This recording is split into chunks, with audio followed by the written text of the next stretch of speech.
ज्या पद्धतीने जन्म प्रमाणपत्र वाटले गेलेत त्या सगळ्याचा लेखाजोगा गेल्या इतक्या वर्षाचा किरीटबाई यांनी सगळे पेपर्स या ठिकाणी या मीटिंगमध्ये दाखवले गेलेत। सगळे प्रश्न किरीटबाईंच्या माध्यमातून त्यांना विचारले गेलेत। बऱ्याच प्रश्नांना ते उत्तर देऊ शकले नाही, कारण खूप मोठा त्यांचा भोगळ कारभार आणि भ्रष्टाचार या ठिकाणी दिसण्यात आला।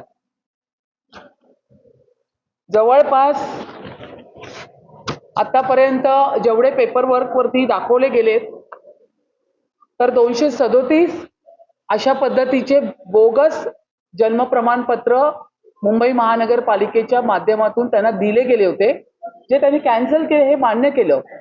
पण जे ओरिजिनल जन्म प्रमाणपत्र अजूनही लाभार्थीकडे आहेत, बांगलादेशी अनधिकृत लाभार्थीकडे आहे, लाभार्थी म्हणता येणार नाही, अनधिकृत बांगलादेशींकडे ते अजून त्यांच्याकडनं घेण्यात आलेले नाही।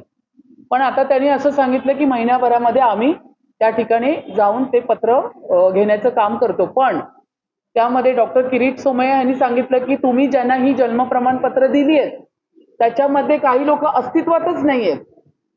इनफॅक्ट ती लोक जन्माला आलेली अशी हॉस्पिटल पण अस्तित्वात नाहीये। म्हणजे इतक्या मोठ्या प्रमाणामध्ये MOH कडनं त्या वॉर्डच्या अशा पद्धतीचं काम या ठिकाणी झालेलं आहे।